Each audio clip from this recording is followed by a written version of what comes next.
We're raiding the cellar again, and we're going back to 1999 for a Nebbiolo. This is going to be a fun one.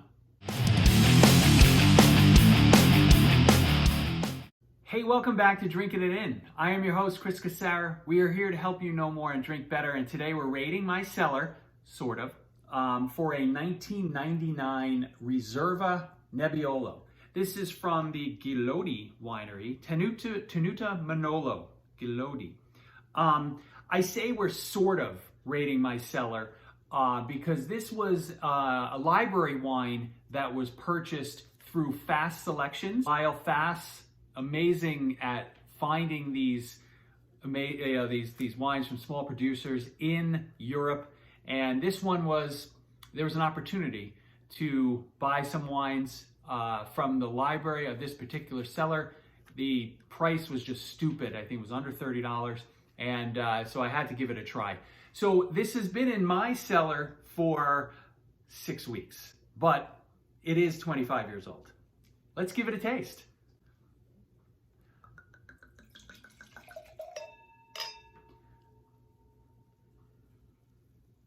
I've talked about Fass Selections before. I'll put a link in the description so you guys can maybe get on their mailing list. But a couple times a week probably is what he is the frequency in which he runs. But you get an email that is describing the wine of a small producer that he's bringing in to the country, and usually if from what I've seen, I've been on the list for about 3 years. I've been buying from him for about 2 years. I see that he's always ahead of the trends. So as you're looking at some of these small producers that you can get this year, a couple years from now, you're probably not going to be able to get them. So he offers up some amazing opportunities and does a great job. And the quality for the money that you get with these wines is really pretty impressive. This particular wine, we didn't have as much great luck on the cork. It kind of fell apart in 2 pieces. It's still pretty well lubricated, so I'm not worried about it. But I think the last cellar raid I did, the cork happened to come out perfectly, which almost never happens. So I opened this wine yesterday, just let it sit on the counter for 24 hours. Let's see what this smells like.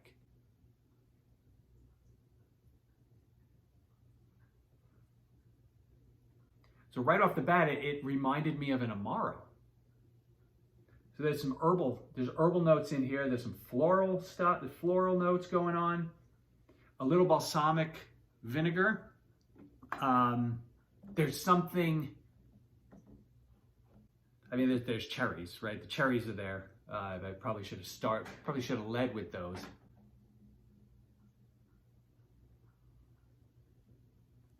And there's something mushroomy about this. I guess that's that makes sense from a Nebbiolo perspective. Cherries, flowers, mushrooms, especially on some of these aged wines. It's got a nice, it's kind of like a high quality perfume. It has that high quality perfume essence, not like a cheap, crappy perfume, but like a really high-end perfume as well. It kind of goes along with the floral notes.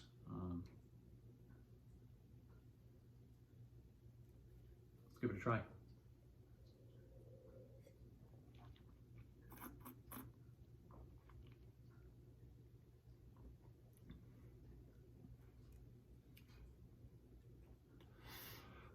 There's power here. Wow. So this is a 25-year-old wine, and it is still on the attack. What I would say is this wine has a ton of life left in it, which is good because I think I bought 8 bottles in the end. I liked the offer so much that I replied I would like a 4-pack twice. Didn't even know it until it came time to ship. But this is still very alive. The mushroomy notes are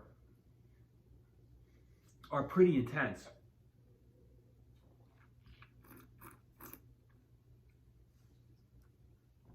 Okay, so there's a tartness here.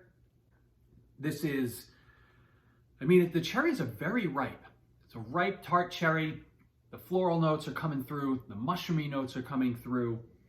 It's almost warmed up my chest a little. Could be that I haven't, because I haven't eaten in a while. Because the alcohol, I'm not getting like a really alcoholic note, but there's a little warmth that kind of goes and envelops your chest, which is kind of interesting here. So, you know, I think what I was expecting to get, or what I've tended to get on older Nebbiolo is some more spice notes.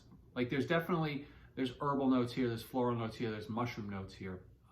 But the primary flavor on the palate is cherries, and it's a very red cherry. It's a pure red cherry, so it's not a dark Amareno, not black cherry. It's pure red. It's like if you ate a fresh red cherry.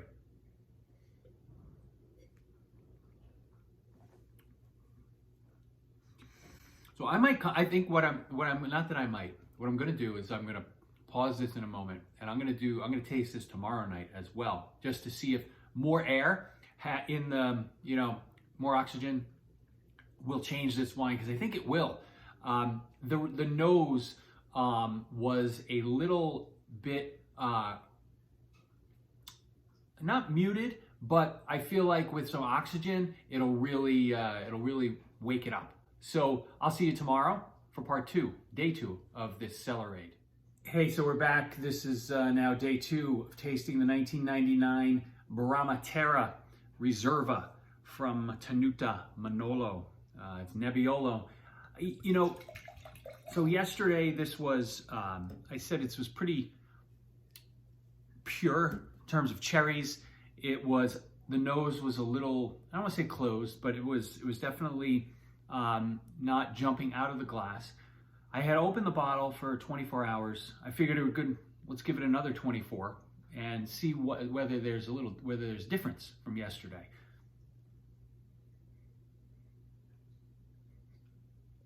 A little bit. So now it smells a little tartar, right? So the cherries are a little more tart. I'm getting some earthy vibes now. Those cherries are there, man. Cherries are they still dominate. That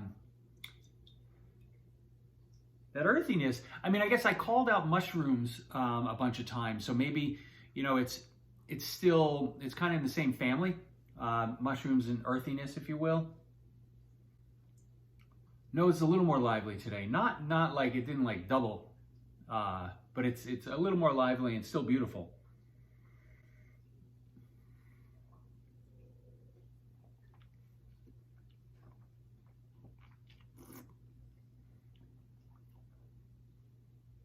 There's a lot of layers here, and it's very,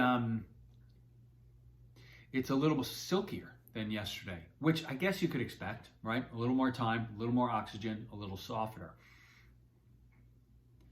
The cherries are just pure, and this is great. You know, it's a really fun experience. If I were tasting this blind, I would not say this is 25 years old. So that is something to think about as I figure out what I'm going to do with the rest of these bottles that I have, because I think I have 6 or 7 more. But I hope you've enjoyed this Cellarade, and I will catch up with you soon.